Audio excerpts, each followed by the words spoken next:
Hello दोस्तों, IAS topper academy में आपका बहुत बहुत स्वागत है। आज हम देखेंगे एमपीपीएससी मेंस का इतिहास का फर्स्ट पेपर का फर्स्ट यूनिट में हम देखेंगे बौद्ध धर्म का अध्ययन। बौद्ध धर्म का जो बौद्ध धर्म के स्थापना करने वाले थे वो थे महात्मा बुद्ध, जिनके बारे में मैं पहले वीडियो में चर्चा कर चुका हूँ। और ये जो इनका बौद्ध धर्म का देन है, हमारे जीवन में बहुत बड़ा योगदान है। तो दोस्तों देखेंगे इसको बीएससी में कई बार पूछा भी जा चुका है और ये बहुत महत्वपूर्ण भी है। तो देखेंगे जो बौद्ध धर्म की देन है, बौद्ध धर्म ने हमारे मानव जीवन में क्या क्या सीख दिया, और उस सीख से अगर देखा जाए तो हम चलें तो हमारा जीवन बहुत अच्छा होगा। तो पहला देखेंगे इनका बौद्ध धर्म का जो देन है, बौद्ध धर्म ने हमारे जीवन के लिए क्या क्या दिया। तो बौद्ध धर्म ने भारतीय संस्कृति के प्रत्येक क्षेत्र में, ऐसा कोई भी क्षेत्र नहीं है जो भारतीय संस्कृति है उसका ऐसा कोई भी क्षेत्र नहीं है जहां बौद्ध धर्म ने अपनी अमिट छाप नहीं छोड़ी होगी। अमिट छाप छोड़ने का कारण ये है दोस्तों, इन्होंने जो भी मार्ग बताया, जो भी राह बताया, वो इनका राह बहुत अच्छा था दोस्तों, बहुत अच्छा था। इसके कारण ये जहाँ नहीं यहाँ भारतीय संस्कृति के प्रत्येक क्षेत्र में, चाहे जिस क्षेत्र में माना जाए, तो ये प्रत्येक क्षेत्र में एक अपनी ऐसी अमिट छाप छोड़ी है, ऐसी अमिट छाप छोड़ी है कि शायद और किसी धर्म ने इतना नहीं छोड़ पाया है। तो बौद्ध धर्म में कह सकते हैं कि भारतीय संस्कृति यानी भारतीय मानव जीवन के लिए एक बहुत अमूल्य योगदान दिया है। तो इसमें से देखेंगे भारतीय संस्कृति एवं मानवता की देन, ये जो बौद्ध धर्म है तो ये भारतीयों के लिए भारतीय संस्कृति और उसके मानवता का अगर कहा जाए देन है, तो इसका देन किसके द्वारा है? ये बौद्ध धर्म। और बौद्ध धर्म की अगर कहा जाए प्रवर्तक यानी बौद्ध धर्म के फाउंडर, संस्थापक किसे कहा जाता है? महात्मा बुद्ध को कहा जाता है। किसे कहा जाता है? महात्मा बुद्ध को कहा जाता है।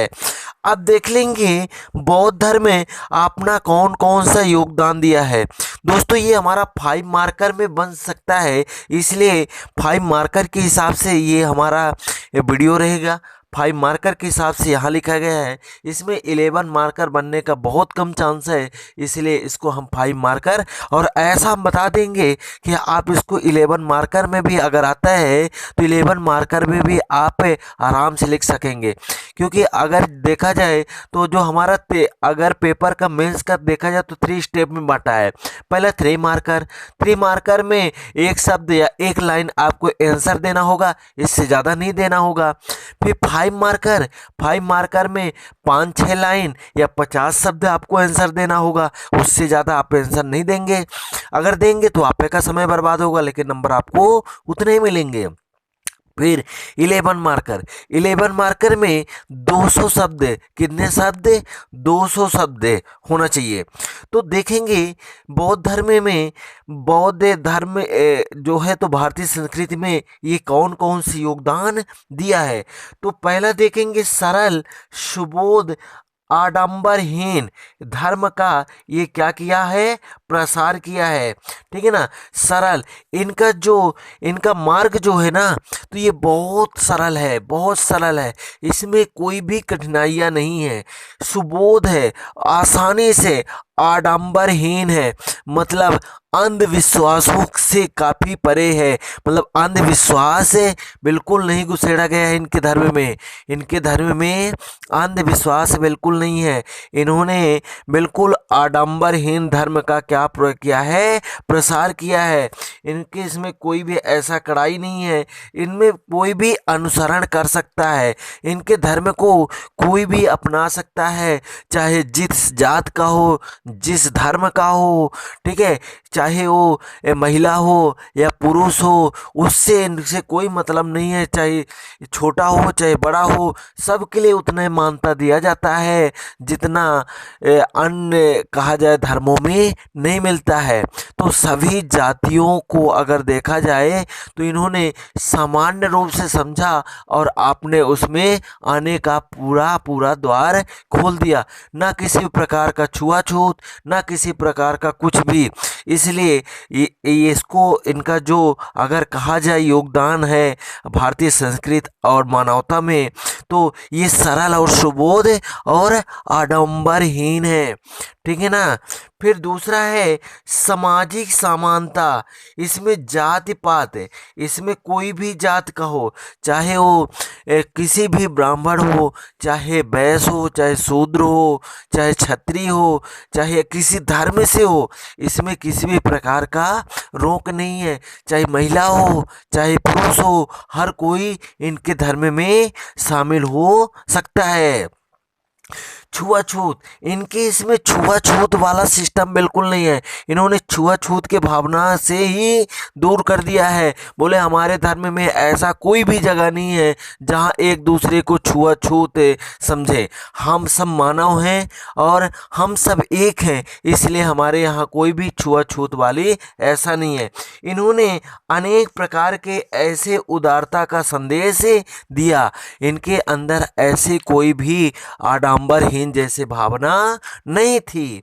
फिर अब देखेंगे साहित्यिक में क्या क्या देन है इनका। जो साहित्यिक में देन है तो पाली और संस्कृत, कौन कौन सी भाषा, पाली संस्कृत में महान ग्रंथों की रचना हुई है, जैसे बुद्ध चरितम। क्या? बुद्ध चरितम।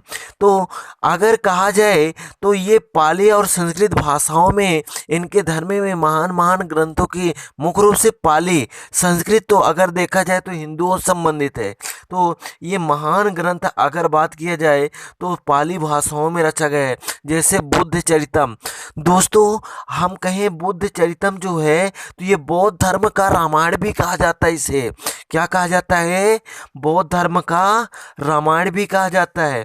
दार्शनिक, दार्शनिक इन्होंने तर्क शास्त्र की भी काफी प्रगति की है। काहे की प्रगति की है दोस्तों? तर्क शास्त्र की काफी प्रगति हुई है। कब प्रगति हुई है? इनके धर्म में प्रगति हुई है।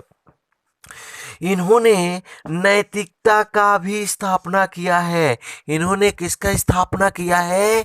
नैतिकता का स्थापना किया है, जिसमें से लोगों के जीवन में अपना अतुल्य योगदान दिया है।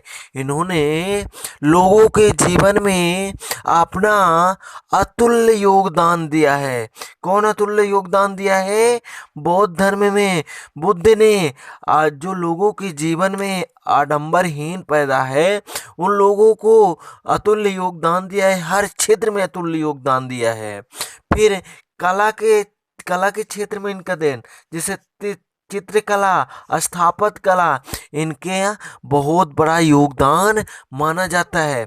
तो दोस्तों देखेंगे एक बार और, सरल सुबोध आडंबरहीन धर्म का प्रसार इन्होंने किया। सामाजिक समानता, छुआछूत नहीं, छुआछूत नहीं, जात पात उदारता का संदेश इन्होंने दिया। साहित्यिक में इनका काफ़ी बड़ा योगदान है। पाली संस्कृत भाषाओं में अनेक ग्रंथों की रचना हुई है, जैसे बुद्ध चरितम। दार्शनिक क्षेत्र में नैतिकता और कला की इन्हीं की देन है।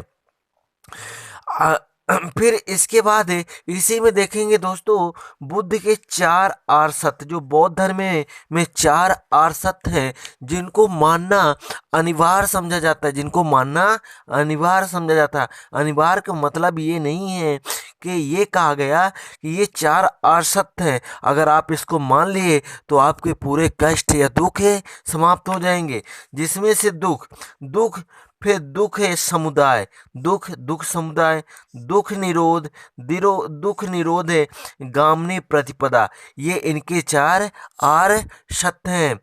फिर इनके अष्टांगिक मार्ग, दोस्तों इन्होंने कहा है कि आप इन 8 पड़ाव पर चलेंगे, 8 पड़ाव पर चलेंगे तो आपके पूरे कष्ट का निवारण हो सकता है। जैसे पहला समयक दृष्टि, समयक दृष्टि, समयक संकल्प, समयक वाणी, समयक कर्मात, समयक अजीव, समयक व्यायाम, समयक से कहे स्मृति, और फिर समयक समाधि। इसको हम अगर याद करने की बात करें तो इसको हम कैसे करें? समय के सब में जुड़ा है दोस्तों, तो समय के आपको ऐसे भी याद हो गया होगा। इसमें आप सबसे पहले दृष्टि, दृष्टि का मतलब क्या होता है कि आप देख कैसे रहे हैं, ठीक है ना। हम याद करने का ऐसा कोशिश प्रयास कर रहे हैं कि आपको याद हो जाए। तो समय की दृष्टि यानी दृष्टि, दृष्टि आपका कैसा है? अगर दृष्टि आपका सही है तो आप सही संकल्प लेंगे। अगर दृष्टि आपका सही है तो आप सही संकल्प लेंगे। अगर जब सही संकल्प लेंगे तो आप सही वाणी निकालेंगे, सही बोलेंगे। अगर सही वाणी बोलेंगे तो वो सही होगा आपका, मतलब लोग आपको काफ़ी पसंद करेंगे। जब सही देखेंगे तभी सही संकल्प लेंगे, जब सही सोचेंगे तभी सही बोलेंगे, नहीं तो निगेटिव भरा रहेगा आपके अंदर। फिर सही मतलब समय कर्मात है, यानी आप सही कर्म करेंगे। क्या करेंगे? सही कर्म करेंगे। और जब कर्म करेंगे तो थक जाएंगे, यानी अजीव हो जाएंगे, जिसको निर्जीव बोला जाता है, जिसके अंदर शरीर मतलब इतनी थकान हो जाती है कि अब लगता है शरीर नहीं है, तो निर्जीव हो जाते हैं। फिर जब निर्जीव हो जाओगे तो व्यायाम करोगे, योगा करोगे। तो इसके बाद ये योगा करोगे, फिर उस चीज़ को स्मृति करोगे, याद करोगे। क्या करोगे? याद करोगे। फिर समाधि में समाधि लोगे, समाधि मतलब बैठ के उसी को योग के मतलब याद करोगे। दोस्तों हमारा ये वीडियो कैसा लगा आपको? अगर हमारा वीडियो पसंद आया होगा तो दोस्तों आपसे निवेदन है कि हमारे वीडियो को सब्सक्राइब करें, शेयर करें, लाइक करें। और अगर आप हमारे चैनल में पहली बार हैं तो आपको पहला ही कर्तव्य दोस्तों कि हमारे वीडियो मतलब चैनल को सब्सक्राइब करें, वीडियो को लाइक करें, ताकि आप अगर ऐसे प्यार देते रहेंगे तो हम आगे चल के पूरा आपका, हम बता चुके हैं कि MPPSC मेंस है, हम आपको निःशुल्क पढ़ा रहे हैं दोस्तों। जो ऐसा कोई आज तक नहीं होगा जो आपको निःशुल्क पढ़ाता होगा।